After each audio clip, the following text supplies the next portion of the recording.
Subscribe करें और bell दबाएं ताकि कोई खबर रह न जाए।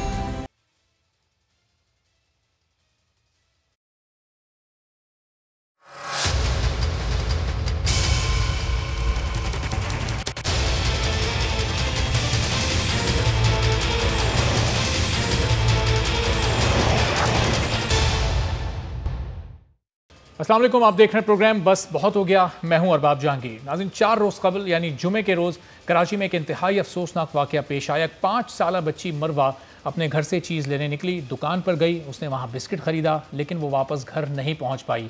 1 रोज़ गुजरा, 2 रोज़ गुजरा, उसको ढूंढते ढूंढते लेकिन वो ना मिली।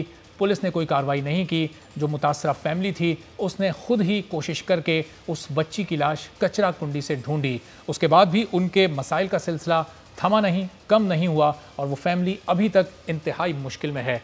कितना पुलिस ने इस पूरी सूरत हाल में उनसे ताउन किया, अब तक जो 17 लोग गिरफ्तार हुए उनसे क्या तफ्तीश हो सकी है, क्या इस वक्त वहाँ पर सूरत हाल रही, वो फैमिली इस वक्त कितने दर्द कितनी तकलीफ़ में है, ये हमने जानने की आज कोशिश की। हम गए मरवा के घर, वहाँ पर मरवा के वालिद, मरवा के चचा, मरवा के भाई, मरवा की दादी और मरवा वहाँ जो मौजूद ताज़ियत के लिए आए थे डॉक्टर आमिर लियाकत हुसैन, उनसे हमारी गुफ्तगू रही। वहीं आपको लिए चलते हैं और दिखाते हैं कि वहाँ पर क्या मनाज़िर रहे। इंतहाई बदकिस्मती की बात है कि हमारे मुल्क पाकिस्तान में अभी भी बच्चों से जिनसी ज़्यादती के वाक़यात पेश आते रहते हैं। 2 साल कबल जब कसूर में ज़ैनब का वाक़या पेश आया था, उसके बाद बड़े पैमाने पर एहतजाज हुआ। सोशल मीडिया पर उस मामले को सोशल मीडिया साफ़ीन ने बड़ी शिद्दत के साथ उठाया, बड़े जज्बात के साथ उठाया। तो वहाँ पर पुलिस हरकत में आई, इंतज़ामिया हरकत में आई और ज़ैनब के कातिल को गिरफ़्तार करके सज़ा भी दी गई। लेकिन उस वक्त भी तमाम लोगों का मुतालबा यही था, मुल्क भर के लोगों का ये मुतालबा था कि ज़ैनब के कातिल को सरेआम फांसी दी जाए। उस वक्त मुमकिन ना हुआ, सज़ाए मौत तो दी गई लेकिन सरेआम फांसी की सज़ा नहीं दी गई। उसके बाद सूरत हाल ये रही कि ऐसे वाक़यात रुके नहीं, वक्तन फ़वक्तन मुल्क के कई इलाकों में ये वाक़यात पेश आते रहे। अंदरून सिंध, अंदरून पंजाब तो इस तरह के वाक़यात पेश आते हैं, लेकिन शहर कराची में ये जो वाक़या पेश आया आज से 4 रोज़ पहले जुमे के रोज़ सुबह मरवा नाम की एक 5 साला मासूम बच्ची गायब हुई। मेरे बैकग्राउंड में आप अकब में देख सकते हैं कि ये वो घर है मरवा का कि जहाँ से वो निकली थी चीज़ लेने के लिए।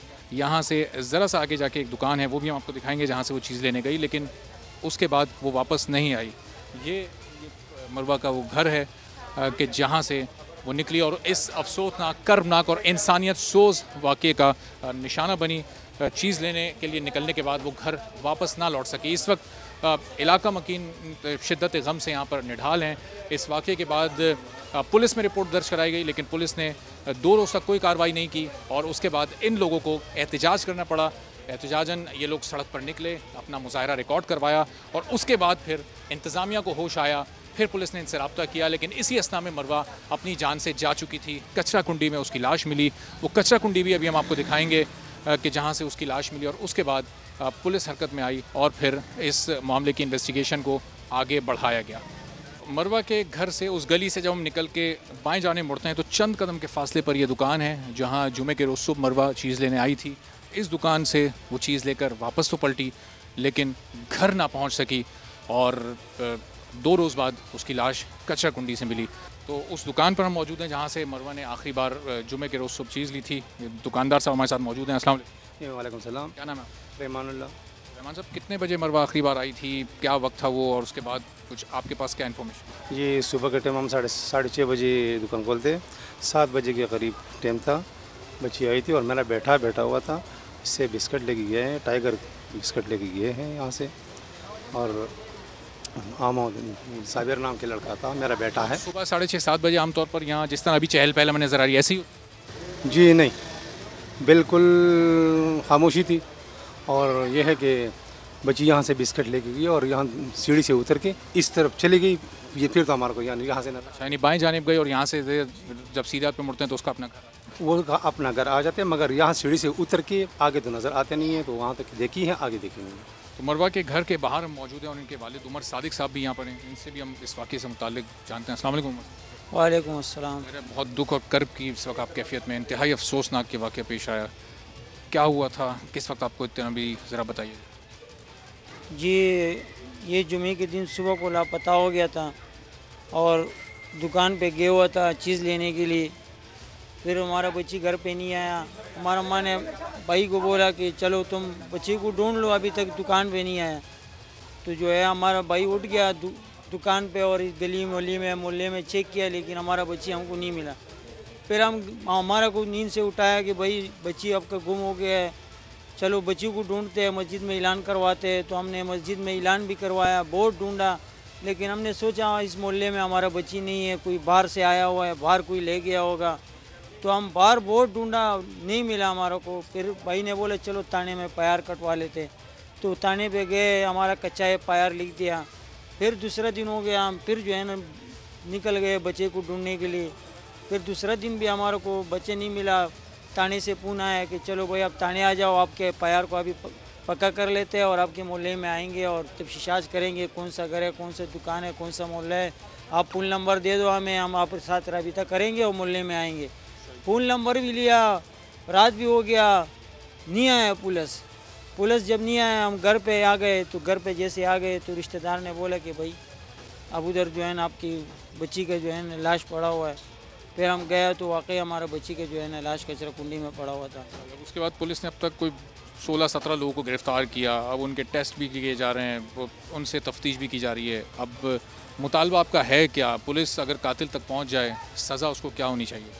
देखो, पुलिस ने अगर पहले दिन में आ गया होता, अगर कार्रवाई कर लिया होता तो इस तरह से नौबत अभी हमारा नहीं आता हमारे ऊपर। तो हमारा पुलिस से जो है ना कोई काम हमारे लिए नहीं किया, कोई नहीं किया। बस हमारा जो है ना खुद जो है ना लाश का पता चला और हम जो है ना कातिल के भी जो है ना जिस पर हमने शक है उस पर भी खून का धब्बा लगा हुआ है मिसाल, और जो है ना उसको गिरफ्तार किया, तफ्तीश जारी है उसका, और इंशाल्लाह वही हमारा कातिल होगा। इतने सियासतदान आपके पास आ रहे हैं, अभी आमिर लियाकत साहब आने वाले हैं, खुर्रम शेर जमान आए, शैला रज़ा आई, फारूक सत्तार आए, इन लोगों से आपने कहा कि कोई ऐसा कानून लाएं, असम्बलियों में कोई ऐसा बिल पास कराएं कि इबरतनाक सज़ा दी जाए कातिल को। अगर ज़ैनब के कातिल को भी वो सज़ा जो आवाम मुतालबा कर रही थी वो दी जाती तो शायद आज इस तरह के ये वाक़या पेश ना। जी हाँ, बड़े बड़े लोग तो आए, ये अपील किया कि भाई हम जो है ना तुम्हारे गम में शरीक है और ये है कि बस कातिल को पकड़ा जाए, उसको सख्त से सख्त सज़ा दिया जाए। हमारे ये खुशी है और हमारे यही बात है, हमारा ये मुतालिबा है। तो मरवा के घर के अंदर हम इस वक्त मौजूद हैं, मरवा के चचा और मरवा की दादी हमारे साथ मौजूद हैं। लेकिन उससे पहले ज़रा आप ये तस्वीर देखिए, इस मासूम बच्ची के हाथ में पाकिस्तान का झंडा है। अभी गुज़िश्ता दिनों ही 14 अगस्त गुजरी है, ज़ाहिर है शायद ये उसी दिन की तस्वीर होगी कि वो मासूमियत से ये झंडा उठाई हुई ये चीज़ लेने बच्ची यहाँ से निकली, लेकिन फिर वापस नहीं आई।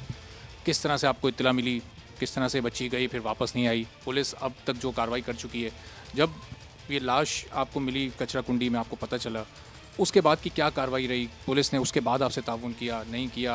ये सब कुछ आप लोगों ने खुद से अपनी कोशिशों से किया, मोहल्ले वालों ने ताउन किया, क्या सूरत हाल रही उसे? सर देखिए ना कि जब बच्ची की लाश मिली उसके बाद पुलिस हमारे साथ ताउन कर रही है, लेकिन हम इसको ताउन नहीं कहते। हम तब ताउन कहेंगे कि जब तक मुलजिम गिरफ़्तार नहीं होते और हमें दिखाए नहीं, हमें उसको लटकाए नहीं। या तो लटकाए उनको या हमारे हवाले कर दे। हमारे अपनी कवानीन है, हम खुद पठान हैं, हम अच्छी तरह से समझते हैं कि किस तरह सज़ा होती है। लेकिन हम हुकूमत से ये अपील करते हैं कि ये फूल जैसे बच्ची, ये मेरी भतीजी है, मैं ये आपको यकीन से कहता हूँ कि ये जो तस्वीर में नज़र आ रही है ये बहुत बड़ी नज़र आ रही है। ये उससे भी छोटी है, कई गुना। ऐसा कोई जानवर के साथ भी नहीं करता जो इस बच्ची के साथ ज़्यादती हुआ है। हमें इंसाफ चाहिए, हर हाल में चाहिए। मैं गवर्नमेंट के तमाम इदारों से बहैसियत वज़ीर आज़म इमरान ख़ान साहब से, सदर ममलिकत से, आर्मी चीफ कमर जावेद बाजवा साहब से, वज़ीर आला हसन मुराद अली शाह साहब से, और जितनी भी सरकारी इदारे और बड़े बड़े अफसर हैं, यहाँ पे हमारे पास बहुत सारे लोग आ गए। लेकिन उनके आने के हम शुक्रगुजार है कि वो हमारे गम में शरीक हो गए, हमारे दुख में शरीक हो गए। लेकिन इससे काम नहीं चलेगा, अमली काम करना चाहिए, मुलजिम गिरफ़्तार होना चाहिए और उनको सख्त से सख्त सरेआम सज़ा होनी चाहिए, ताकि और जैसे फूल जैसे बच्चा महफूज रहे ऐसे दरिंदों से। सही। मरवा की दादी कुछ कहना चाह रही हैं क्या? किसने जुल्म किया है, क्या उनको आप अपनी ज़बान में उनसे? ये तो कह रहा है कि मुझे तो सबसे बड़ी दुख ये है कि मैंने अपनी बच्ची को देखा ही नहीं है अपनी आंखों से। यही दुख है मेरे को और मुझे इंसाफ चाहिए। मेरे को इंसाफ दे दो, बिल्कुल इंसाफ बगैर मेरा, बस इंसाफ दे दो। इन्होंने आप जरा ये कह रहे हैं कि हमें इंसाफ चाहिए, हर हाल में इंसाफ चाहिए बस। जब ये लाश आपको मिली कचरा कुंडी में, आपको पता चला, उसके बाद की क्या कार्रवाई रही? पुलिस ने उसके बाद आपसे ताउन किया, नहीं किया? ये सब कुछ आप लोगों ने खुद से अपनी कोशिशों से किया, मोहल्ले वालों ने ताउन किया, क्या सूरत हाल रही उसकी?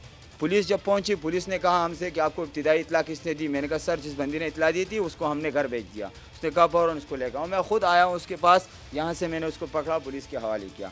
जब वहाँ पे हम पहुँचते हैं सर, मैं आपको वीडियोस भी भेज दूँगा, उनके कपड़ों पर कुछ खून के निशानात, पीछे धब्बे लगे हुए थे। मैंने उन पुलिस वालों को भी दिखाया कि सर मेरा आज तक, अभी तक मैंने किसी के ऊपर शक का इजहार नहीं किया है। अलबत्ता ये आदमी, इसने हमें इब्तिदाई इतला भी दी, मैंने इसको घर भेज दिया, यानी कि माफ़ कर दिया। आपके मोहल्ले के रहने वाले? जी जी, ये साहब पड़ोस में रह रहे हैं, मैं उनका घर भी दिखा दूंगा। उनको पुलिस ने सेल कर दिया अभी। साफ आपकी नज़र में है क्या, जिसने जुल्म किया है सज़ा उसकी होनी क्या चाहिए? क्योंकि सज़ाए मौत और मुख्तलिफ कैद की सज़ाएँ तो उससे पहले भी इस तरह के मुजरिमान को हो चुकी। सर अगर मेरी राय पूछी जाए, मैं अपनी राय, तो मैं कहता हूँ कि सरेआम टी का ब्रिज है, वहाँ से क्रेन से लटकाए और पूरा 1 महीने तक वो लटका रहे, ताकि लोग देखें और निशान इबरत बने, ताकि और जैसे मरवा जैसे बच्चा महफूज रह सके। मरवा की दादी और चचा हमारे साथ मौजूद थे और सिर्फ एक ही इनका मुतालबा है कि जो भी मुजरिम है, जो भी कातिल है, उसे सिर्फ और सिर्फ आवाम के सामने सरेआम फांसी दी जाए और कोई सज़ा इनको काबिल कबूल नहीं। तो मरवा के चचा ने अभी जिस घर के बारे में मैं बताया कि जिन लोगों ने उनको इस वाक़े की, लाश की कचरा कुंडी में मौजूदगी की इत्तला दी और जिस पर उनको शक है, वो ये घर है और ये घर पुलिस ने सील किया है। इसमें रहने वालों को गिरफ़्तार किया जा चुका है। पुलिस अभी उनसे इन्वेस्टिगेशन कर रही है, चूँकि मरवा के चचा और दीगर अहल खाना को इन पर शक था, क्योंकि ये जब कचरा कुंडी में ये लोग वहाँ मौजूद थे तो इनके कपड़ों पर खून के धब्बे भी थे, जिस पर मरवा के चचा ने पुलिस से ये मुतालबा किया कि इनको शामिल तफ्तीश किया जाए। उसके बाद पुलिस ने इस घर को सील किया और यहाँ मौजूद लोगों को अभी गिरफ़्तार किया हुआ है, कस्टडी में वो लोग मौजूद हैं और अब उनसे तफ्तीश और तहकीकात का सिलसिला इस वक्त चल रहा है। डॉक्टर साहब, ज़ैनब वाला वाक़या जब पे आया था पेश, आपने बहुत आवाज़ उठाई, बिल भी पास हुआ असेंबली में, लेकिन उसके बावजूद ये वाक़या पेश आया, इसमें और उसमें कोई फ़र्क था बिल इम्प्लीमेंट होने के बावजूद इस तरह का वाक़या? देखिए, ज़ैनब अलर्ट बिल का इससे कोई ताल्लुक नहीं है। ज़ैनब अलर्ट बिल में यह है कि बच्ची के मामले में या किसी का भी अगवा होगा, फ़ौरन इत्तला दी जाएगी, फ़ौरन पुलिस में पहुँचेगी। ये है बिल्कुल मुख्तलिफ। इसमें जब तक के कातिल को सरेआम सज़ा नहीं दी जाएगी, और इसके लिए कौमी असम्बली में हमारे अली मोहम्मद ख़ान साहब की करारदाद मंजूर हुई भी है। उस करारदाद को जब तक के बिल की शक्ल नहीं दी जाएगी और बिल की शक्ल में कानून नहीं बनाया जाएगा कि ऐसे लोगों को सरेआम सज़ाए मौत दी जाए, उस वक्त तक आप कोई भी मसला हल नहीं कर सकते। और मैं शुरू से इस बात का हामी रहा हूँ, इंसानी हुकूक की तंजीमें आगे आ जाती हैं, मैं कहता हूँ आप सज़ाए मौत दें इनको सरेआम। जब तक नहीं देंगे कुछ नहीं हो सकता। निशान इबरत बनाए ऐसे लोगों को, तब कहीं जाकर ये मसला हल होगा। यहाँ तो डॉक्टर साहब लोग बात करते हैं कातिलों के हुकूक की, यहाँ हमारे बड़े बड़े लीडर। कातिल का हक है, मकतूल का हक नहीं है। मैं तो कहता हूँ मकतूल का हक सबसे पहले है, कातिल का कौन सा हक? मकतूल का हक है। बच्ची जो जिसके साथ जुल्म हुआ, कुरान शरीफ में जिक्र है उसका, और वो कुरान शरीफ में जिक्र है उन पहाड़ियों का, इन्ना सफ़ा वल मरवता मिन शायरिल्लाह। तो अल्लाह ताला ने जब उन पहाड़ों को इज्जत दी है, तो उन पहाड़ों पे रखे जाने वाले नामों की इज्जत को जो कुचलेंगे, आप उनको कैसे छोड़ देंगे? ये तो नहीं हो सकता। तो मुराद अली शाह साहब 3 रोज़ हो गए यहाँ मौजूद नहीं है, मुर्तज़ा वहाब साहब यहाँ कहीं मौजूद नहीं है, आप यहाँ पर आए, आना चाहिए था उन लोगों? देखिए, आना तो सबको चाहिए, मैं ये नहीं कहता, लेकिन मैं किसी पर ये तनकीद भी नहीं करता कि कोई क्यों नहीं आया। मैं हो सकता है मुराद अली शाह साहब अंदरूनी सिंध के किसी काम में मसरूफ़ हो सकता है। मैं ये नहीं करता कि तुम क्यों नहीं आए, फ़ला नहीं आए। मेरा हाँ फ़र्ज़ है, ये मेरा हल्का है, मुझे आना है। मैं यहाँ कल गवर्नर साहब को लेकर आ रहा हूँ। मैं यहाँ कल पूरी कोशिश करूँगा कि टेलीफोनिक गुफ्तगू खान साहब से इनके घर वालों की हो जाए। जो मेरा फ़र्ज़ है वो मैं करूँगा। मेरे हल्के के जो ज़िम्मेदारान है, रज़ाक बाजवा है, ज़रवली ख़ान है, यहाँ पर जितने लोग हैं मौजूद हैं। रज़ाक बाजवा साहब इंशाअल्लाह ताला, इनको हम यूसी चेयरमैन भी बनाएंगे यहाँ का। तो ये लोग जो यहाँ पर हैं मौजूद, वो मौजूद है, वो काम कर रहे हैं। पुलिस ने बिल्कुल ताउन किया, पुलिस आप लोग के अंडर में आती भी नहीं। जो यहाँ का निज़ाम है वो कब हरकत में आएगा, उसकी भी तो तब्दीली की ज़रूरत है। देखिए, इसके लिए तो पूरा निज़ाम के अंदर एक काम करना पड़ेगा, और इसके लिए ये कि हम सब मिलकर ही करेंगे। जो सारे लोग हैं इस वक्त हम पार्टियों से बालातर हैं, यहाँ JUI के भी हैं, यहाँ जमात इस्लामी के भी हैं, PTI के भी हैं, ANP के भी लोग हैं। सबकी बच्ची थी ये अब हम कहें कि ये फ़ला हमारी थी, ये तो अजीब सी बात है। यहाँ सबकी, ये सबकी है। ये यहाँ शाही सैयद साहब की बच्ची भी है, ये खान साहब की भी है, या आमिर लियाकत की भी, सबकी है। तो काम करना पड़ेगा। ज़ैनब का जब वाक़या पेश आया, उसके मुजरिम इमरान को जब सज़ाए मौत तो दी गई, लेकिन अगर उस वक्त सरेआम फांसी दी जाती, अवामी मुतालबा माना जाता, तो शायद ये वाक़या नहीं होता। अगर सरेआम दे दी जाती इमरान को, वो इमरान नाम था उसका, अगर उसे सरेआम सज़ाए मौत दे दी जाती तो शायद ऐसे वाक़यात नहीं होते। लेकिन मैं आपको फिर भी ये बात बताऊँ कि जब ये वाक़या करने वाला कोरोना के डर से, कोरोना का खौफ इतना था कि लोग अपने घरों में थे। जब कोरोना ऐसे वहशियों को नहीं डरा सका तो फिर कुछ भी इनको नहीं डरा सकता। इनको सिर्फ अल्लाह ताला का अज़ाब डरा सकता है। बहुत तंग गलियाँ हैं, बहुत कंजस्टेड आबादी है। यहाँ पर जो सियासतदान आ रहे हैं वो कह रहे हैं बच्चे घरों से क्यों निकलते हैं, बच्चे बाहर खेलेंगे नहीं, तो उनकी नशोनुमा यही मैं कह रहा हूँ कि आप बच्चियाँ यहाँ पर, अच्छा ये आज की बात नहीं, यहाँ मसीहों का त्यौहार होता है क्योंकि ये ईसा नगरी है, यहाँ मसीह आबादी भी है। यहाँ पर अंदर जो है वो हिंदू भी रहते हैं, इधर हमारे मुसलमान भाई भी रहते हैं। अब यहाँ बच्चे गलियों में नहीं निकले। अच्छा यहाँ दुकानें घरों के अंदर लोगों ने खोली हुई हैं, घरों में ही दुकानें खोली हैं, ट्रॉफियाँ वॉफियाँ बेचते हैं, तो बच्चे चीज़ लेने वहीं निकलेंगे ना। वो आकर कहते हैं नहीं बच्चों को अपने चीज़ लेने ना भेजें, तो आप चीज़ लेकर आ जाया करें उनके लिए। हम तो यहाँ आए कुछ लेकर ही आए, तो वो भी आ जाते चीज़ लेकर, तो हम भी कुछ ना कुछ हो जाता। तो बहुत चूंकि गरीब हैं ये लोग, अभी जितना इन लोगों ने निज़ाम के हाथों तंग आकर जो कुछ जमा पूंजी थी वो निकल चुकी है। कुछ कोई इमदाद हुकूमती सतह पर इनकी, हुकूमती सतह का मुझे नहीं पता, लेकिन इनके घर की मदद मैं करूँगा, ये मेरा वादा है। जो मुझे करना है वो मैं करूँगा, मैं अपने तौर पर। डॉक्टर आमिर लियाकत हुसैन साहब ऐसा बहुत शुक्रिया डॉक्टर साहब, बहुत शुक्रिया, थैंक यू सो मच। बच्ची यहाँ से बिस्किट लेके गई और यहाँ सीढ़ी से उतर के आगे तो नज़र आते नहीं है, तो वहाँ तक देखी है, आगे देखेंगे। कातिल को अगर पकड़ा जाए तो उसको ऐसे सजा दिया जाए, बाकी लोग भी जो है ना उससे इबरत ले। हुकूमती सतह का मुझे नहीं पता, लेकिन इनके घर की मदद मैं करूँगा, ये मेरा वादा है।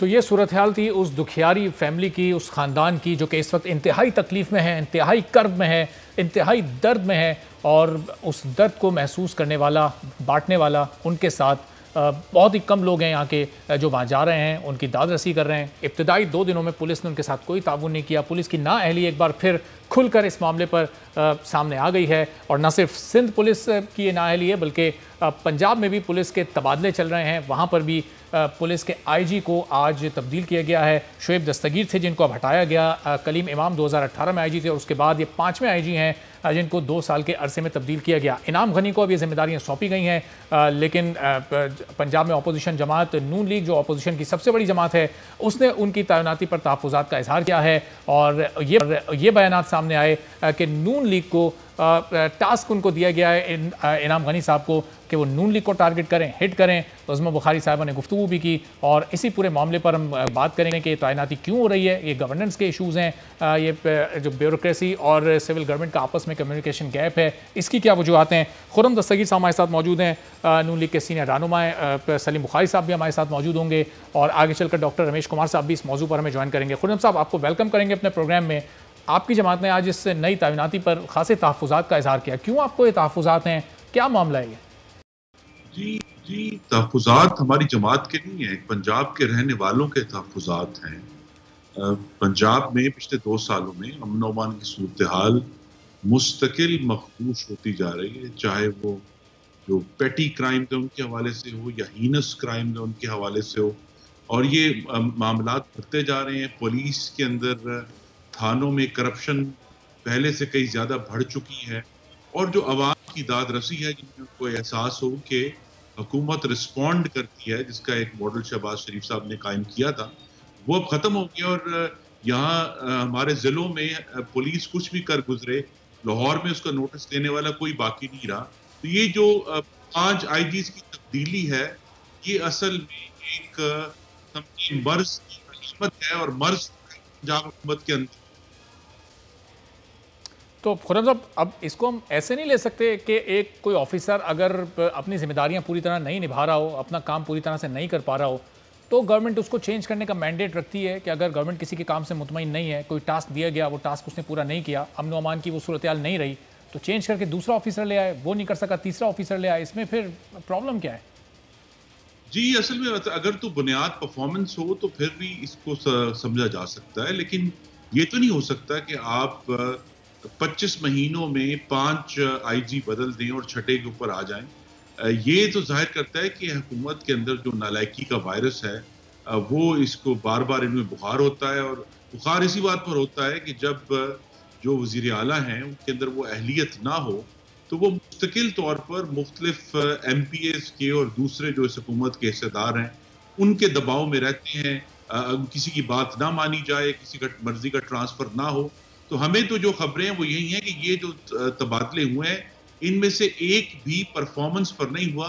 ये सब जो इस वक्त इक़्तिदार में बैठे हुए लोग हैं, उनकी कोई विल जो है या उनकी जो विम थी वो पूरी नहीं हुई, तो लिहाजा आईजी को बदल दिया गया। और सिर्फ आईजी तो नहीं बदले गए ना, चीफ सेक्रेटरी बदले गए हैं। साथ ही रहेगा खुर्रम साहब, जरा सीनियर तज्ज़ियाकार सलीम बुखारी साहब भी हमारे साथ मौजूद हैं। सलीम बुखारी साहब, 2 में 5 आईजी तब्दील हो गए। कलीम इमाम से सिलसिला शुरू हुआ, आज शोएब दस्तगीर साहब को भी तब्दील कर दिया गया, अब इनाम गनी साहब आ गए। क्या करना चाह रही है पंजाब हुकूमत? पंजाब हुकूमत कुछ करना नहीं चाह रही, उसको पता ही नहीं है कि मुझे क्या करना है, तो उसमें क्या, इसके बारे में मैं उन्हें क्या राय आपको दे सकता हूँ। लेकिन वो हमने बहुत ही अर्ली स्टेजेस पर अपनी 6ठी या 7वीं जमात में पढ़ा था कि bad workman always quarrels with his tools. ये वही हिसाब है। 1-2 साल के अरसे के अंदर 5-6 आईजीज जो हैं उनका तब्दील कर दिया जाना। अभी तो आप दूसरी तरफ नहीं देख रहे हैं, आप देखिए सेक्रेटरीज के साथ हाल किया उन्होंने। एक दिन में 6 सेक्रेटरी बदल गए हैं, पंजाब के 5 चीफ सेक्रेटरी बदल चुके हैं। तो ये 2 चीज़ों को रिफ्लेक्ट करती है। एक तो ये कि उनसे गवर्नेंस हो नहीं रही, और दूसरी ये कि उनको पता ही नहीं गवर्नेंस होती क्या है। एक तासुर ये था कि शायद पंजाब को बनी गला से चलाया जा रहा है, और हर गुजरते दिन के साथ ये तासुर और ज़्यादा गंभीर हो रहा है। आपके सामने जो गुलाम दस्तगीर साहब के बरखुरदार जो हैं, खुर्रम दस्तगीर साहब ने जो सूरत हाल रखी है, वो चूँकि पंजाब की सियासत का हिस्सा रहे हैं, उनको पता है कि पंजाब जैसा सूबा, पंजाब जैसा बड़ा सूबा, पंजाब जैसा डिफ़िकल्ट सूबा जो है, और जो पॉपुलेशन के एतबार से सबसे बड़ा है, जो रिसोर्सेज के एतबार से सबसे बड़ा है, उसको मैनेज करने के लिए जिस किस्म के एडमिनिस्ट्रेटर की ज़रूरत होती है, क्या बुज़दार साहब वो हैं। अब वो इमरान खान साहब हर नए रोज़ हमें वसीम अकरम प्लस करके बहलाते तो ज़रूर रहते हैं, लेकिन पता उनको भी अपने दिल के अंदर है कि बातचीत मामला जात नहीं चल रहे हैं। ख़ुद PTI के अंदर जो धड़े मौजूद हैं, 5 जो कम से कम 5 हैं पंजाब, उन सब का भी एक ख्याल है कि बुज़दार साहब जो हैं उनसे कोई काम हो नहीं रहा है। आखिर ऐसी क्या मजबूरी है कि अगर बुज़दार साहब नहीं परफॉर्म कर पा रहे, ब्यूरोक्रेसी और जो अवामी नुमाइंदे हैं उनमें जो एक कम्युनिकेशन गैप है, वर्किंग रिलेशनशिप नहीं बन पा रही, तो फिर किसी ऐसे शख्स को क्यों नहीं लेके आया जा रहा जो इस गैप को ख़त्म करे, एक अच्छी वर्किंग रिलेशनशिप कायम करे? सवाल तो आपका बहुत मज़े का है, लेकिन इसके लिए आपको ये गौर करना पड़ेगा कि ये बुज़दार साहब कैसे तशरीफ़ लाए थे। अब वैसे ही आएगा दूसरा कोई अगर आएगा तो, वरना तो नहीं आएगा।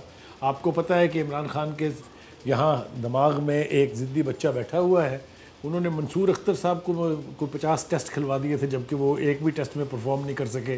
तो ज़िद तो वो करते हैं, और ये मैंने आपको कहा, मैं ईमानदारी से आपको कह रहा हूँ कि जिस प्रोसेस से बुज़दार साहब ईजाद हुए हैं, उसी प्रोसेस से कोई दूसरा चीफ मिनिस्टर ईजाद होगा तो आएगा, वरना आराम से गुजारा करें जब तक PTI की हुकूमत है। बुज़दार साहब बैठे हैं आपके सरों पे। सही। तो खुर्रम साहब, अब आगे फिर क्या इसके बाद आपका लाइव? 2 साल में 5 आईजी तब्दील हो गए। आज उस्मा बुखारी साहबा की हम गुफ्तगू सुन रहे थे, वो तो कह रही थी कि नून लीग के खिलाफ टास्क दिया गया है इन आईजी साहब को कि उनको ख़त्म किया जाए और महदूद कर दिया जाए उनको।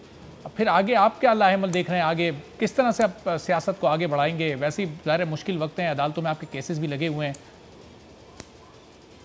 जी, ये तो मुश्किल वक्त हमने पहले भी देखे, इससे भी इंशाल्लाह गुजर जाएंगे। मुशर्रफ का दौर भी हम गुजर गए थे, लेकिन पंजाब को चलाने के लिए अहलियत मयार नहीं है।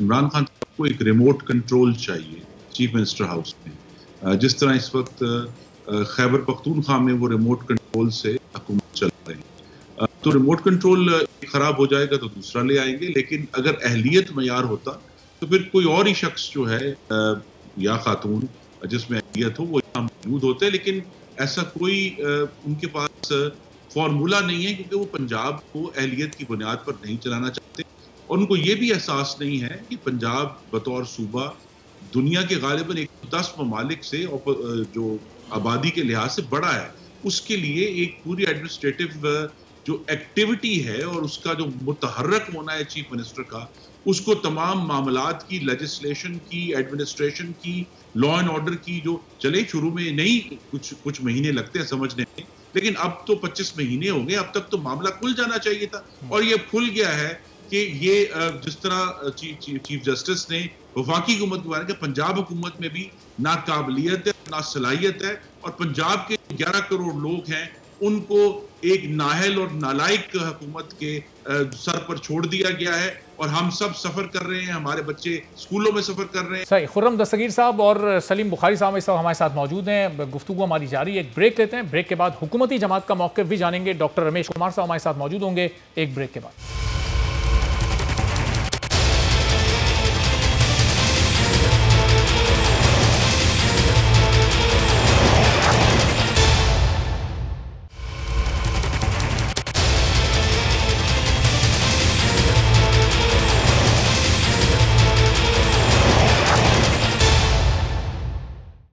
प्रोग्राम में एक बार फिर आपको खुशामदीद कहेंगे। आईजी पंजाब शोएब दस्तगीर को आज तब्दील किया गया, इनाम गनी को नया आईजी लगाया गया और ज़ाहिर है कि पंजाब में जो गवर्नेंस के इशूज़ हैं, जो पुलिस में इस्लाहात नहीं हो पाई हैं, उससे मुताल्लिक हमारी ये गुफ्तगू इस वक्त चल रही है।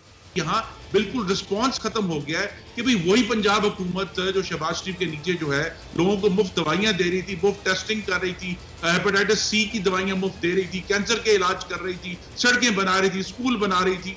अचानक वो सब कुछ खत्म हो गया और अब जो है हमारे पास सिवाय पंजाब हुकूमत के कि वो अपनी जो कारकर्दगी है वो अफसरान बाला को तब्दील करके दिखाते हैं और 25 महीने में कोई कारकर्दगी नहीं। लेकिन खुरम साहब, मुख्तलिफ महकमों में अगर आपके दौर में इस्लाहात की गई होती हैं, खासतौर पर अगर हम पुलिस की बात करें, तो शायद इन 2 सालों में जो सूरत हाल रही है अमन व अमान की, चाहे वो कत्ल हो, इक़दाम कत्ल हो, चाहे वो अगवा बराए तावान के मामला हों, तो शायद पुलिस का निज़ाम अगर बेहतर हो जाता गुज़िश्ता 5-10 सालों में, तो इस हुकूमत को इतनी मुश्किलात पेश ना आती। फिर जी, पुलिस का निज़ाम बेहतर हुआ था, लेकिन जो चीफ मिनिस्टर और उनकी टीम की तरफ से इस निज़ाम की निगरानी है उसका कोई नेमुल बदल नहीं है। निज़ाम बहुत बेहतर हुआ, पुलिस वालों की तनख्वाहें, उनके जो पूरे सिस्टम थे, उनके जो इक्विपमेंट थे, उनको जो सहूलियात मुयसर थी वो पहले के मुकाबले में कई गुना आज बेहतर है। उनकी जो मॉनिटरिंग होनी थी वो नहीं हो रही, वो निगरानी नहीं हो रही जो हर सतह के ऊपर देखे ना। सिर्फ चीफ मिनिस्टर ने लाहौर को तो नहीं देखना, उसने अटक से लेकर राजनपुर तक जो जिले हैं पंजाब के उनको देखना है। सही। तो सलीम बुखारी साहब, ये जो इस वक्त बिगाड़ महकमों में पैदा हो गया, जो गवर्नेंस के इशूज़ आ रहे हैं, ये इस हुकूमत के पैदा करदा तो नहीं है? ये पहली बार तो पाकिस्तान में ऐसा नहीं हो रहा। गुज़िश्ता हुकूमतों में, पुलिस के महकमे में, दीगर महकमों में, नैब में अगर इस्लाहात हो गई होती तो शायद आज मामला कदरे बेहतर होते, ये हुकूमत भी कुछ परफॉर्म कर पा रही होती। क्या ख्याल है आप? देखिए, जहाँ तक रिफॉर्म का ताल्लुक है वो तो हर एज में, हर स्टेज पर, हर हुकूमत के तहत होनी चाहिए, क्योंकि रिफॉर्म्स नहीं होंगी तो स्टैटिक सूरत हाल हो जाएगी, वो नहीं चलेगी। 2-3 बातें इस हवाले से मेरे ख्याल से जो तासुर हैं उसकी बात ज़रूर करनी चाहिए। एक तो ये कि पंजाब गढ़ है पाकिस्तान मुस्लिम लीग नवाज़ का, कोई दो राय इसके बारे में नहीं है। सबसे बड़ा वोट बैंक उनके पास यहीं पर है, यहीं से वो जितनी दफ़ा भी इक़्तिदार की सीढ़ियों के वानों तक पहुँचे हैं पंजाब से ही पहुँचे हैं। लिहाजा पीटीआई के अंदर ये एक ख्वाहिश मौजूद हो सकती है कि यहाँ पर उनका जो गढ़ है उसको तोड़ने की कोशिश की जाए। यही वजह है कि ना कोई आईजी सूट कर रहा है उनको, ना डीआईजी सूट कर रहा है, ना चीफ सेक्रेटरी सूट कर रहा है, ना उनको नीचे लेवल के सेक्रेटरी सूट कर रहे हैं। अब आप देखिए कि अगर पुलिस की पूरी ब्यूरोक्रेसी और सिविल ब्यूरोक्रेसी जो है वो अगर हाथ खड़े करके बैठ जाए, जिसका कि खुद यानी तस्लीम करती है पीटीआई की लीडरशिप। कई दफ़ा हमने बड़े सीनियर मिनिस्टर से सुना ब्यूरोक्रेसी कोई काम नहीं कर रही जी, फाइलों को हाथ नहीं लगा रही जी। पुलिस के बारे में भी यही तासुर है। ये इसकी 2 बुनियादी वजह यह है कि एक तो इमरान खान साहब की ख्वाहिशात अपनी जगह, लेकिन अगर उनके पास यहाँ पर एक चीफ मिनिस्टर स्ट्रॉन्ग हो, जो कॉम्पिटेंट हो, जो जिसको तजर्बा हो, जो जानता हो कि ब्यूरोक्रेसी को कैसे, जिस तरीके से शहबाज शरीफ ने किया था। उससे पहले एक मिसाल है जो अपने परवेज़ इलाही साहब थे, उन्होंने जिस तरह पंजाब चलाया, उनके 5 साल के दौर में यहाँ बहुत नई नई चीज़ें आई। रेस्क्यू 112 है, ये वार्डन्स हैं ट्रैफिक के, और बेपनाह आइडियाज़ इस तरह के थे। तो वो सब कुछ कहाँ है? इनसे तो एक ढंग का पंजाब जो उन्होंने इनहेरिट किया था वो भी नहीं चल रहा है। तो ये तो बड़ी कसम पुरसी की सूरत हाल देखिए आप। हेल्थ सेक्टर में जहाँ दवाइयाँ फ्री मिलती थी वहाँ जाके एक नज़र देखें क्या हाल है वहाँ गरीब लोगों का। इसी तरह से एजुकेशन का मामला है। तो किसी भी फील्ड में परफॉर्मेंस जो है पीटीआई की ऐसी नहीं है जिसको एनवी किया जा सके और ये कहा जा सके कि उन्होंने पहले से बेहतर परफॉर्म किया है। दूसरी बात ये कि जितनी भी उन्होंने पॉलिटिकल स्लोगनेरिंग की थी, जितने नारे उन्होंने कंटेनर पर मारे थे, बाद में जो मुख्तलिफ डिस्ट्रिक्ट्स में जाकर उन्होंने जलसे किए इमरान खान साहब ने, वो कोई 115 के करीब वादे और दावे उनके बनते हैं, उसमें से हर एक के ऊपर एक अदद यू टर्न पड़ा हुआ है। तो ऐसी सूरत हाल में मेरे ख्याल से खान साहब को बैठ के बहुत ही सीरियसली पंजाब की जो फ्यूचर क़यादत है, पंजाब को किसने किस तरह से चलाना है, इसके ऊपर ये वक्त है कि वो फौरी तौर पे गौर करें। क्योंकि अगर यही हाल रहा, नाअहली कह लीजिए, इनकॉम्पिटेंस कह लीजिए, या आप इसको सुस्ती कह लीजिए, जो भी नाम आप इसको दे लें, मेरे ख्याल से पंजाब में अगर मार पड़ी पीटीआई को तो वो ये बहुत बड़ी ज़्यादती हो जाएगी, चाहे इसका ताल्लुक अगले इलेक्शन से है या चाहे अपना टेन्योर पूरा करने से है। दोनों ही सूरतों में पंजाब में उन्हें बेहतर परफॉर्म करना पड़ेगा। सही। तो खुरम साहब, ज़ाहिर है जो इस वक्त सूरत हाल है पंजाब की, तो आपको इस हुकूमत को घर भेजने की जल्दी तो नहीं है ना? जो इनकी परफॉर्मेंस है वो आवाम के सामने है, वो गवर्नेंस हो, वो मुख्तलिफ इदारों की परफॉर्मेंस हो, नून लीग इस वक्त इस हुकूमत को फौरी तौर पर घर तो नहीं भेजना चाहती फिर? लेकिन इससे पहले देखिए ना, इन्होंने जो रिफॉर्म हुए थे, एक मुंतखब लोकल बॉडीज का निज़ाम पूरा मौजूद था जो पिछले 1.5 साल से मुअत्तल है। भाई आप ठीक है, आपके पास मेजॉरिटी है पंजाब में, आपने एक नया कानून बनाया, इसका ये मतलब है कि आप पिछले पूरा एक मुंतखब निज़ाम है उसको तोड़कर जो है वो एक तातुल पैदा कर दें, जिसकी फिर हमें कभी सख्त महसूस हुई जब ये हमें कोरोना वायरस का सामना पड़ा और यहाँ लोकल सतह पे यूनियन काउंसिल तक पहुंचने के लिए कोई मैकेनिज्म मौजूद नहीं था और फिर इनको ये फेक टाइगर फोर्स बनानी पड़ी। इसी तरह जो है, जो रिफॉर्म हम करके गए, बस पूरा जो रेवेन्यू का निज़ाम है वो पंजाब में कंप्यूटराइज है, उसको बिल्डअप करना था, उसको बेहतर करना था, वहाँ कोई बेहतरी नहीं आई। और बजाय रिफॉर्म करने के वही पुराने फॉर्मूले हैं कि जी MPAs को उन्होंने 15-15 करोड़ के डेवलपमेंट फंड्स दे दिए हैं। और जो सबसे बड़ा जुल्म हुआ है, जिसका जिक्र वफाकी वजीर खुराक ने किया था, कि पंजाब में से 60 लाख टन गंदुम इस हुकूमत के नाक के नीचे से चोरी हो गई, जिसका नतीजा ये कि आज अवाम जो है वो 75 रुपए किलो आटा खरीदने पर मजबूर है।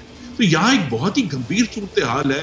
सही, चलें पाकिस्तान तहरीक इंसाफ का ही मौक़िफ़ जान लेते हैं। डॉक्टर रमेश कुमार साहब ने हमें ज्वाइन किया। डॉक्टर, ये जो पंजाब के मामला चल रहे हैं, ज़ाहिर है मुल्क की हुकूमत बनानी है, वफाकी हुकूमत में आना है किसी को, तो पंजाब को आपको जीतना पड़ता है। वहाँ पर अगर गवर्नेंस के इतने इशूज़ हैं, हर 6 माह बाद वहाँ IG तब्दील हो रहा है, ये लोगों में अहलियत नहीं है या आपकी डिमांड्स इतनी ज़्यादा हैं कि वो पूरी नहीं कर पाते? मामला क्या, पहले तो ज़रा ये बताइएगा। ताली एक आध से तो खैर नहीं बैठती, और मैं समझता हूँ अच्छा ऑफिसर हमारी प्रायोरिटी होती है कि अच्छा ऑफिसर आए और हमारे जो मैनिफेस्टो है और हमारी जो गवर्नेंस है उसके ऊपर पूरा उतरे। कुछ ऑफिसर के फॉल्ट होते हैं और कुछ नए हैं MPAs वगैरह, तो उसकी वजह से भी ये इश्यूज़ आते हैं। मैं समझता हूँ कि उसूलन अगर देखा जाए तो ये चीज़ें सही नहीं हैं। जब तक तसलसल नहीं रहेगा ब्यूरोक्रेसी के अंदर कम से कम 2-2 साल का मिनिमम, तब तक ये इश्यूज़ जो है ना, क्योंकि 6 महीने तो ब्यूरोक्रेट को समझने में और उसको अपनी ग्रिप पैदा करने में लग जाते हैं, और मैं समझता हूँ ये नहीं होना चाहिए। अब इन गलत चीज़ों को मैं कहूँ कि नहीं ये 5 मरतबा या 4 मरतबा तब्दील जो हुआ है और उसको मैं डिफेंड करूँ, ये तो मैं नहीं समझता कि ये मुनासिब है। तो रमेश कुमार साहब, जो थिंक टैंक है आपकी पार्टी का, वहाँ पर आप ये तजवीज़ नहीं देते? हम किसी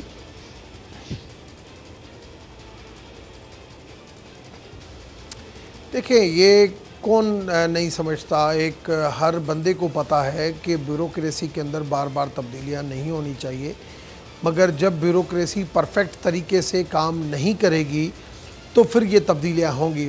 जब तब्दीली होती है तो ब्यूरोक्रेट की तो इंसल्ट होती है, मगर साथ में जो है वो गवर्नेंस भी जो है उसके ऊपर भी इम्पेक्ट आता है।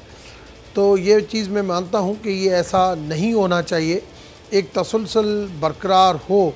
जैसे सिंध के अंदर अगर IG और चीफ सेक्रेटरी लगे हुए हैं मुसलसल, या KPK के अंदर भी बेहतर है, मगर पंजाब के अंदर ये बार बार जो चीज़ें चेंज हुई हैं, तो इस वजह से आज मीडिया के ऊपर हम डिस्कस कर रहे हैं। अगर ये चेंज नहीं हुए होते तो आज हम डिस्कस नहीं करते, हम आज उस हवाले से कहते कि हाँ बिल्कुल हर चीज़ सही है। तो डिस्कस इसी वजह से कर रहे हैं कि थोड़ा बहुत इशू है जिसकी वजह से जो है ये तब्दीली हुई है। तो सलीम बुखारी साहब, आगे चल के रमेश कुमार साहब कह रहे हैं कि बेहतरी नज़र आ सकती है, लेकिन ये इसी तरह तब्दीलियाँ चलती रहीं, गवर्नेंस के इशूज़ चलते रहे, तो अगले इलेक्शन में ये तमाम चीज़ें इनकी कारकर्दगी हिट करेगी खुद तहरीक इंसाफ की पॉपुलैरिटी को पंजाब में? पहली बात तो यह है कि रमेश कुमार साहब से बहुत देर के बाद मैं साथ एक प्रोग्राम में बैठा हूँ। वो हमेशा ढंग की बात करते हैं, ये हमने पहले भी माना है, आज भी मानते हैं। अभी भी आप देखिए कि उन्होंने इसको डिफेंड करने के बजाय उसको ये कहा कि ये इस किस्म की खामियां जो हैं, इसका ब्यूरोक्रेसी पर तो असर पड़ता ही है, लेकिन इसका गवर्नेंस के ऊपर भी असर पड़ता है। मैं मुकम्मल तौर पे उनसे इत्तफाक करता हूँ, और ये मैंने पहले भी कहा, मैं फिर भी कह रहा हूँ कि पंजाब के अंदर जो परफॉर्मेंस है, आने वाले इलेक्शन की तरफ अगर PTI देख रही है, जो कि देखना चाहिए क्योंकि इक़्तिदार के ईवानों में बैठे हैं वो, तो पंजाब की गवर्नेंस का अगर यही हाल रहा तो फिर इसका बहुत बुरा और नेगेटिव असर पड़ेगा आने वाले इलेक्शंस पर भी। ना सिर्फ इलेक्शंस पर, मुझे जिस बात की परेशानी है, या मैं समझता हूँ कि जो इस वक्त लम्हा फ़िक्रिया है PTI के लिए, वो ये कि जो बाकी का 3 साल का टेन्योर अभी बाकी है PTI का, उसके लिए भी पंजाब के अंदर अगर परफॉर्मेंस नहीं होगी, which is 2/3 of the Pakistan population, जिसको कहते हैं governing Punjab is governing 2/3 of Pakistan, तो फिर ये इस किस्म की सूरत हाल तो बहुत ही, इसको मैं तो कहूँगा ईमानदारी से कि ख़तरनाक है। और इमरान खान साहब को इसका नोटिस और तरह से लेना चाहिए, जहन में से निकाल के थोड़ी देर के लिए बुज़दार साहब को और वसीम अकरम प्लस को रख दें और उसके बाद उसके ऊपर गौर व गौस करें तो शायद कोई रास्ता निकल आए। उनके पास कॉम्पिटेंट लोगों की कमी नहीं है, उनके पास डेडिकेटेड पीटीआई लीडरशिप की कमी नहीं है।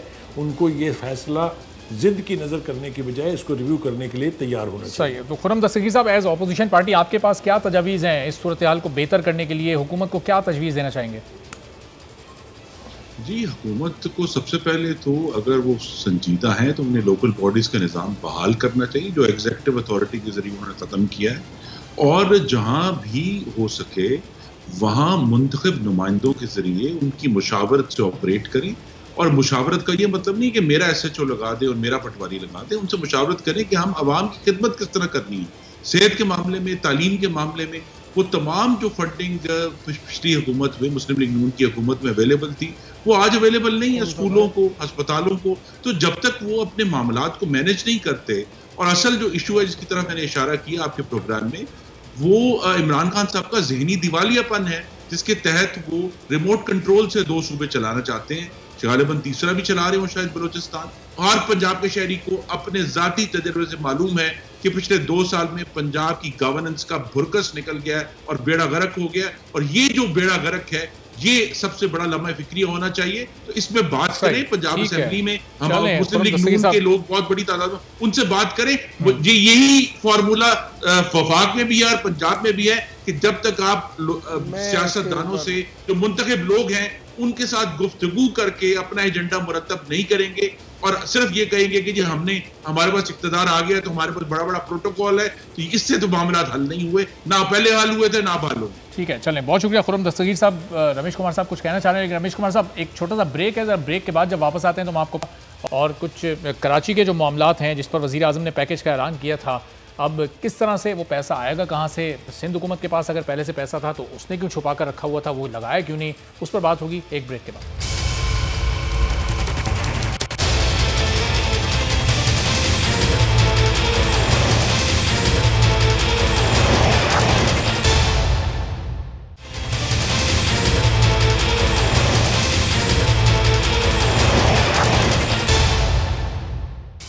प्रोग्राम में एक बार फिर आपको खुशामदीद कहेंगे। वज़ीर आज़म कराची आए, कराची पैकेज का ऐलान उन्होंने किया, लेकिन उनके जाते ही सिंध हुकूमत और वफाक में एक बार फिर अजीबोगरीब सूरत हाल पैदा हुई, कन्फ्यूजन पैदा हो गई, कौन कितने पैसे लगा रहा है। वज़ीर आज़म ने 1100 अरब का जो ऐलान किया उसमें कितने वफाक के हैं, कितने सिंध हुकूमत देगी, इसमें अभी तक कन्फ्यूजन बरकरार है। मुर्तज़ा आपने आज सुबह प्रेस कॉन्फ्रेंस में इसको क्लियर करने की कोशिश की। उन्होंने कहा कि 800 अरब से ज़ायद तो इसमें हिस्सा सिंध हुकूमत का है, बकिया पैसे वफाक लगा रहा है, जबकि असद उमर कई बार ये कह चुके कि वफाक का हिस्सा इसमें 62% है। तो सलीम बुखारी साहब, ये अगर किसी मंसूबे के आगाज़ से पहले ही इतनी ज़्यादा कन्फ्यूजन पैदा हो जाएगी, काम का आगाज़ किस तरह होगा? ये 750 अरब, 800 अरब, 300 अरब, किसका कितना हिस्सा, आपको कुछ समझ आई?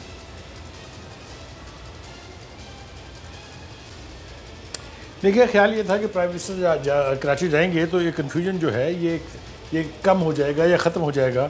और ये जो कंट्रोवर्सी चली हुई है, जो बैटल ऑफ वर्ड्स चल रही है सेंटर और सूबे के बीच में, इसमें किसी हद तक कमी आएगी। लेकिन हमने देखा कि जो ही वो वापस आए हैं प्रेस कॉन्फ्रेंस करने के बाद, उसके बाद से ये बैटल ऑफ वर्ड जो है एक नई सिमत इख्तियार कर रही है और एक नई हाइट्स के ऊपर जा रही है, जो ना सिंध के लिए बेहतर है ना वफाक के लिए बेहतर है।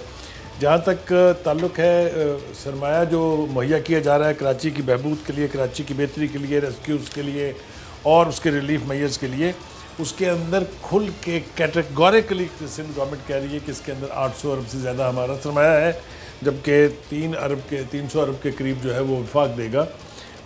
असद उमर साहब ने प्रेस कॉन्फ्रेंस करके एक नया कसिया खड़ा कर दिया है। उन्होंने कहा कि जनाब इसमें से तो 62% हम दे रहे हैं, बाकी 28% या 38% जो है वो सिंध की तरफ से है।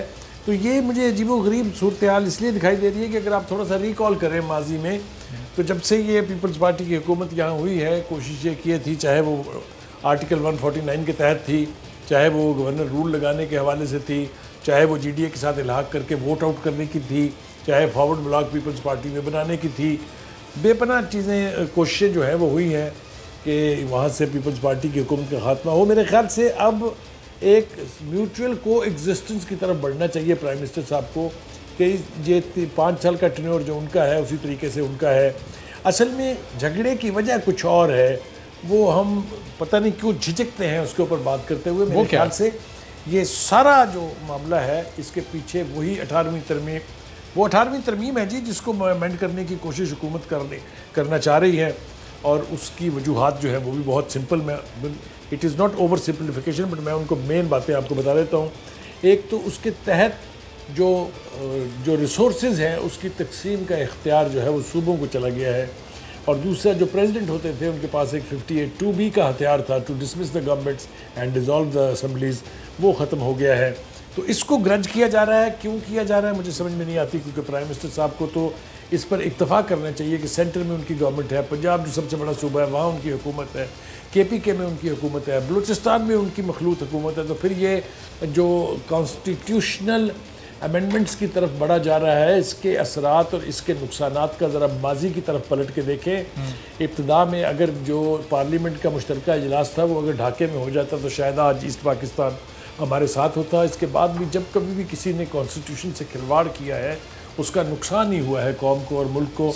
तो इसलिए मेरी तो ये दरख्वास्त होगी बहुत ही हम्बली कि PTI जो है या दूसरी जो जमातें हैं वो इसको छेड़ने से बाज रहें। जब दोबारा उनके पास देखें, वो एक ऐसी ख्वाहिश कर रहे हैं कॉन्स्टिट्यूशनल अमेंडमेंट लाने की, जबकि उनके पास नंबर गेम में वो लेजिस्लेशन नहीं कर पा रहे हैं नॉर्मल जो सिंपल मेजॉरिटी के साथ होती है। तो जो कॉन्स्टिट्यूशनल अमेंडमेंट है उसके लिए 2/3 चाहिए।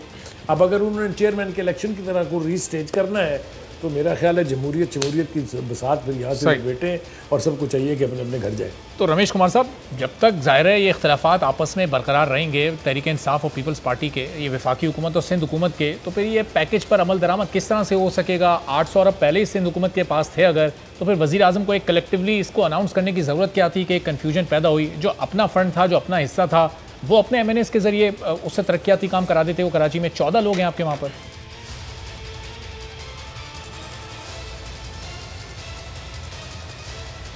शुक्रिया। मैं 2-3 टॉपिक यहाँ पे डिस्कस हुए। एक डिस्कस हुआ मैटर आपका क्रेडिट और डिस्क्रेडिट का कि भाई right person for right job. Khurram Dastgir साहब को पता है जब मियाँ साहब थे, डार साहब, एहसन इकबाल और खुर्रम दस्तगीर के अलावा उन्होंने जो भी अपॉइंटमेंटें की थी मिनिस्टरों के हवाले से या ब्यूरोक्रेसी के हवाले से, उस वक्त भी कोई right person for right job का नहीं था। तो इस वजह से नून लीग उन चीज़ों के ऊपर क्रिटिसाइज़ करे वो बनती नहीं है। हाँ, मैं अभी भी नहीं कहता कि अभी भी कोई right person for right job है। इस वक्त भी बहुत सारी गलतियां हैं, मगर कुछ बेहतर हैं, कुछ गलत है।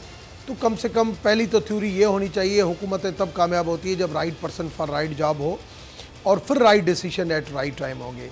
एक तो चीज़ ये, तो क्रिटिसाइज़ करें मगर अपने आप को भी जो है वो दुरुस्त करना चाहिए। अब आ जाएँ आप 18th अमेंडमेंट के ऊपर। देखिए 18th अमेंडमेंट इस वक्त मौजू नहीं है। माजी में भी 18th अमेंडमेंट को डिस्कस किया गया, आज भी 18th अमेंडमेंट को डिस्कस किया जा रहा है। 18th अमेंडमेंट इस वक्त PTI के सफ़ू में क्वेश्चन मार्क ही नहीं है, क्योंकि हमें पता है कि PTI इस वक्त हमारी हुकूमत नहीं कर सकती, 18th अमेंडमेंट नहीं कर सकती, क्योंकि जो हो चुका वो हो चुका। जो गलती है उसको सुधारना ज़रूर चाहिए, मगर इस वक्त और पॉलिटिकल पार्टीज़ इस चीज़ के ऊपर नहीं मानेंगी, तो इस वक्त कम से कम वो चीज़ नहीं है। रही बात कराची की, तो कराची की है, तो कराची का जो इशू है वो अगर 2000 आप देखें कि 12 साल से पीपल्स पार्टी की हुकूमत बनी हुई है, पीपल्स पार्टी को प्रोविंशियल गवर्नमेंट में पैसे भी मिल रहे हैं, तो जो 800 अरब रुपए की आज क्रेडिट ले रहे हैं वो इन 12 सालों में क्रेडिट क्यों नहीं ली गई? पैसे चाहे फेडरल के हो, चाहे सिंध के हो, चाहे वर्ल्ड बैंक के हो, चाहे CPEC के हो, बात यह है कि एग्जीक्यूटिव अथॉरिटी की विल चाहिए कि कहीं से भी आप पैसे लेके आओ। मैं अभी ये फ्लड का था, सारे लोग इधर उधर देख रहे थे कि भाई ये फ्लड आया है और ये बारिशें आई है मीरपुर खास डिवीज़न के अंदर। कोई उधर से बोल रहा है कि गवर्नमेंट कौन सी फंड देगी, भाई बैतुल-माल दे रही है या फेडरल गवर्नमेंट दे रही है, प्रोविंशियल गवर्नमेंट दे रही है। लेकिन रमेश कुमार साहब, उनके आसरे पे जब सबके आसरे पे पैसा आएगा, कराची ने जो मैंडेट दिया वो सबसे बड़ी तादाद में पाकिस्तान तहरीक इंसाफ को दिया, जाके वहां पे फ्लड एरिया में पहुंच गया। पीपल्स पार्टी की हुकूमत तो है, लेकिन कराची ने मैंडेट उनको दिया नहीं जितना पाकिस्तान तहरीक इंसाफ और MQM को दिया है। तो जाहिर है फिर उम्मीदें भी कराची वाले उन्हीं जमात से, उन्हीं नुमाइंदों से लगाएंगे। आ रहा था उसी चीज के ऊपर आप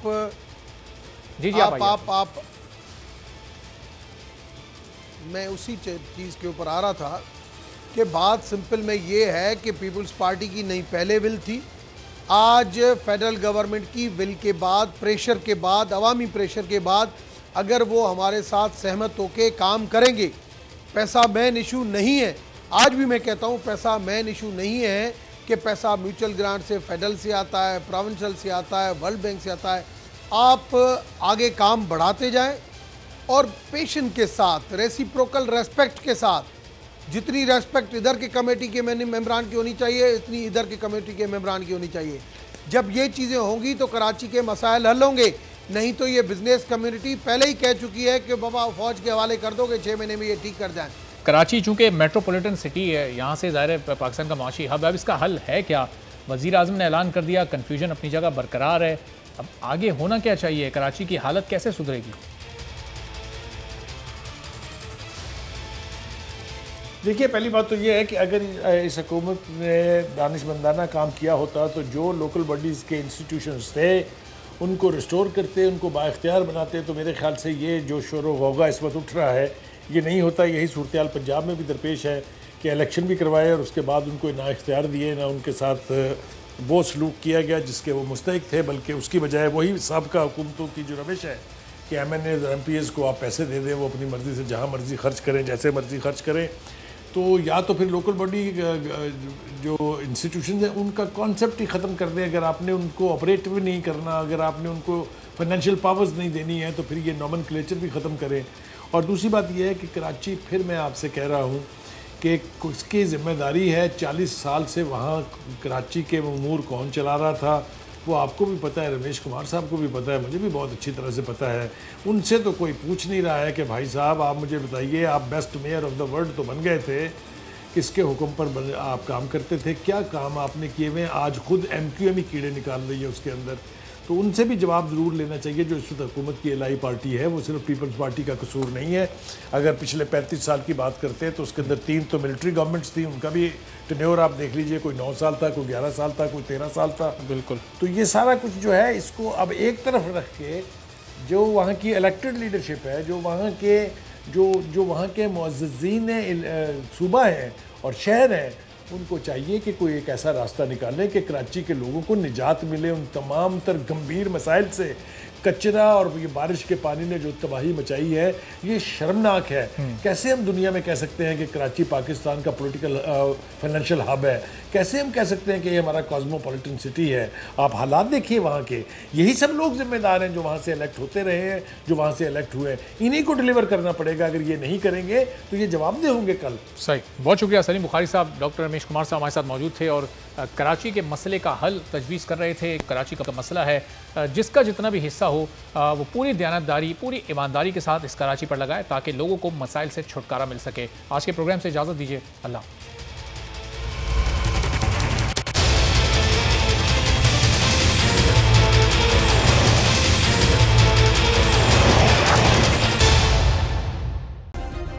सब्सक्राइब करें और बेल दबाएं ताकि कोई खबर रह न जाए।